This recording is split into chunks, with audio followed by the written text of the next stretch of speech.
लेकिन वंदे भारत अभी high class की ट्रेन बनकर रह गई है, गरीब उसमें नहीं बैठ सकता। तो मैं माननीय मंत्री जी से ये भी रिक्वेस्ट करूंगा कि गरीबों के लिए भी एक कम बजट की वंदे भारत चलाने का भी काम करें।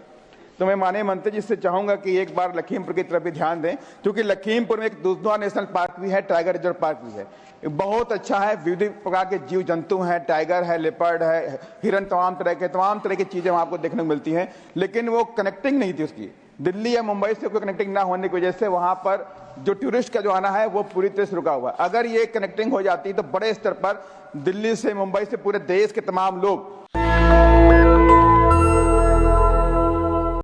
लगभग 2 से 2.5 करोड़ लोग रोजाना ट्रेनों में सफर करते हैं। तो हमारी जिम्मेदारी बनती है कि हम रेलवे को बेहतर सुविधाएं और आम जनमानस को दी जाएं और रेलवे को प्रॉफिट मेकिंग सेक्टर बनाकर देश के रेवेन्यू भी हम कलेक्ट करें। देश की तरक्की में ट्रांसपोर्टेशन का एक अहम रोल होता है और रेलवे को तेज और बेहतर बनाना भी जरूरी है। कुछ पॉइंटों को लेकर मैं माननीय मंत्री जी से चाहूंगा इस पर संज्ञान लेंगे, क्योंकि ट्रेन में स्वच्छता का इशू भी फौजिया खान ने जी बताया, वाकई ट्रेनों में स्वच्छता का भी इशू है। और वंदे भारत की बात को छोड़ दें तो वाकई राजधानी तक की ट्रेनों में स्वच्छता का इशू देखने को मिले, स्वच्छता का मामला बड़ा गंभीर है। साथ ही सेफ्टी और सिक्योरिटी का भी इशू है, कई बार ट्रेनों का एक्सीडेंट हो जाना, डिरेल हो जाना, अभी भी हाई टेक्नोलॉजी होने के बाद भी हम उसमें भी काम नहीं कर पा रहे हैं। सेफ्टी के मामले में आप देखा भी, पूरे देश ने देखा कि किस तरह ट्रेनों में शीशे तोड़ के, जबरन घुस करके, लोगों के साथ मारपीट करके इस तरह की वारदात देखने को मिली है। और साथ ही समय को लेकर के भी अभी भी ट्रेनें लेट चलती है मान्यवर, कई ट्रेनें 4 घंटे 5 घंटे लेट चल रही। कोहरा होता है, फॉग होता है, तब तक मानते हैं कि भाई फॉग आ गया, लेकिन अब तो फॉग नहीं है, अभी ट्रेन लेट चल रही है। लखनऊ, दिल्ली से लखनऊ 450 से 500 किलोमीटर दूरी है, 9 घंटे में वहां सुपरफास्ट ट्रेन पहुंचती है। ये कौन सी सुपरफास्ट हमें नहीं पता, लेकिन इस पर काम करने की जरूरत है। वंदे भारत एक रेल मंत्री जी का एक सराहनीय कदम है, जो सराहनीय चीजें हैं उसके लिए सराहनीय बात की जाएगी, सराहनीय कदम है।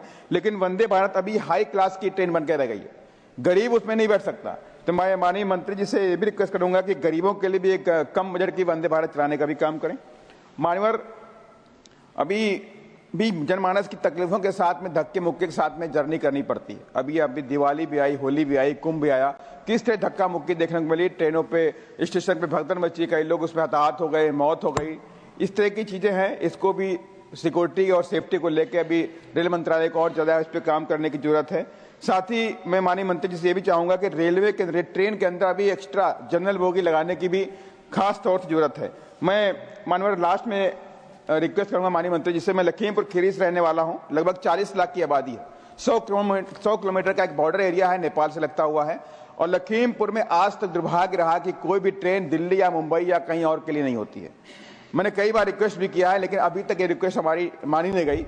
लखीमपुर के लोगों को अगर ट्रेन दिल्ली पकड़नी होती है तो 150 से 250 किलोमीटर लखनऊ आते हैं या शाहजहांपुर जाते हैं, वहां से ट्रेन पकड़ते हैं दिल्ली की, वहां से ट्रेन पकड़ते हैं मुंबई की, वहां ट्रेन पकड़ते हैं अन्य गंतव्यों के लिए। तो मैं माननीय मंत्री जी से चाहूंगा कि एक बार लखीमपुर की तरफ भी ध्यान दें, क्योंकि लखीमपुर में एक दुधवा नेशनल पार्क भी है, टाइगर रिजर्व पार्क भी है, बहुत अच्छा है। विविध प्रकार के जीव जंतु हैं, टाइगर है, लेपर्ड है, हिरन, तमाम तरह की चीजें वहां आपको देखने को मिलती हैं। लेकिन वो कनेक्टिंग नहीं थी उसकी, दिल्ली या मुंबई से कोई कनेक्टिंग ना होने की वजह से वहां पर जो टूरिस्ट का जो आना है वो पूरी तरह से रुका हुआ है। अगर ये कनेक्टिंग हो जाती तो बड़े स्तर पर दिल्ली से, मुंबई से, पूरे देश के तमाम लोग उस प्यारी सी चीज को देखने के लिए, दुधवा पार्क देखने के लिए जाएंगे और वहां पर तमाम तरह के रोजगार अवसर भी उत्पन्न होने का काम करेंगे। यही मैं माननीय मंत्री जी से लास्ट में कहना चाहता हूँ।